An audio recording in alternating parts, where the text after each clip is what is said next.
kalau dari Speed Lab sendiri seperti apa, Ibu?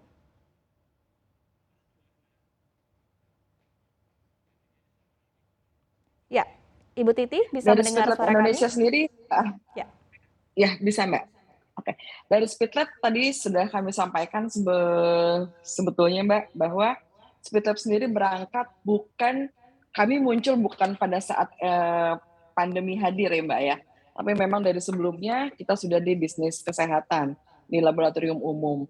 Jadi pada saat pandemi mungkin nanti menjadi endemi, tentu saja kami akan meneruskan bisnis sebelumnya sekarang pun juga sudah berjalan. Kita ada medical check up, kita ada penyuntikan vaksin dan juga lain-lain. Kita juga akan merambah ke service lain tetap di bidang kesehatan juga gitu. Jadi kami tidak Oke. berhenti di sini karena memang startnya juga bukan dari sini gitu.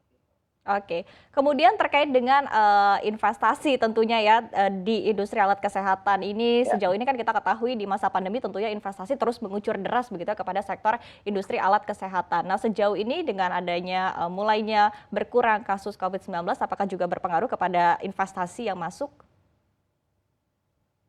Oke, kalau untuk investasi di pemeriksaan PCR tentu saja kami tidak menambah lagi karena kan kita sudah ada alatnya. Tapi ya kami akan terus berinvestasi di bidang kesehatan untuk pemeriksaan yang lain. Sebetulnya kalau untuk alat PCR sendiri itu kan bisa dipakai bukan hanya untuk pemeriksaan COVID-19 saja, tapi juga bisa dipakai untuk pemeriksaan kesehatan yang lain. Ada tes-tes kesehatan lain yang juga bisa menggunakan mesin PCR tersebut, hanya reagennya saja yang berbeda gitu. Jadi Oke. investasinya tidak akan hilang begitu saja atau tidak akan merugi sebetulnya.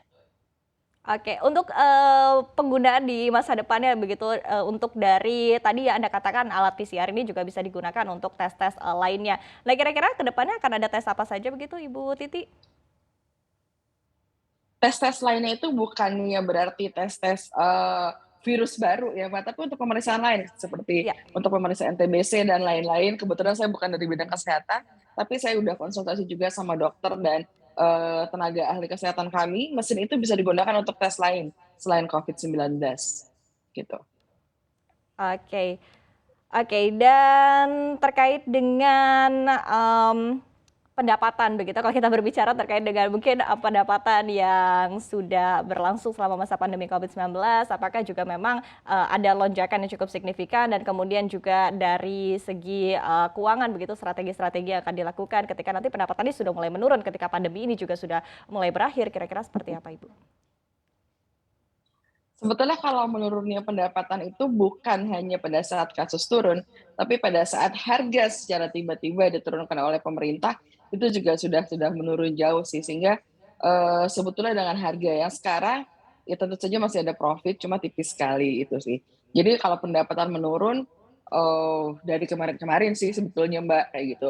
Jadi pada saat kasus Omikron ini naik, pemeriksaan banyak, ini tetap berbeda sama seperti saat waktu Delta naik, seperti itu sih. Oke, Karena oke. harganya juga udah Artinya relatif lebih murah, iya, sementara artinya cost-nya memang tidak turun banyak mengikuti. gitu, heeh. Iya betul, artinya seperti, gelombang COVID-19 di tanah air begitu ya, dari segi pendapatan ini juga sejalan begitu. Nah kalau kita beralih ke Ibu Christina menurut Anda tadi terkait dengan investasi sendiri, apakah artinya juga sudah mulai mengurangi investasi untuk alat kesehatan sendiri, seperti apa yang Anda rasakan dalam industrinya? Dan tadi sekali lagi ya terkait dengan pendapatan juga, kira-kira strategi yang akan dilakukan ketika nanti pendapatannya juga berkurang begitu di tengah, pandemi yang juga sudah mulai berakhir, seperti apa Ibu Christina? Ini secara khusus kita bahas mengenai industri alat kesehatan yang memproduksi alat-alat deteksi ya, Ya betul. betul. Baik tentu kita harus pintar-pintar mengelola inventory.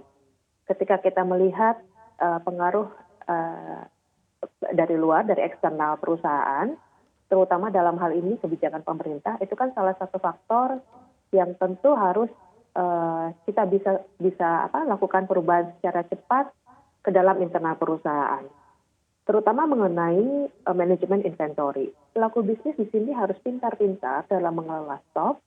Kalau produsen itu pengelolaannya banyak, bahan mentah, bahan kemas, produk jadi agar tidak overstock dan tidak bisa terjual. Jadi memang pengelolaannya lebih ke arah manajemen inventory, menyesuaikan dengan demand dari masyarakat ya. Oke,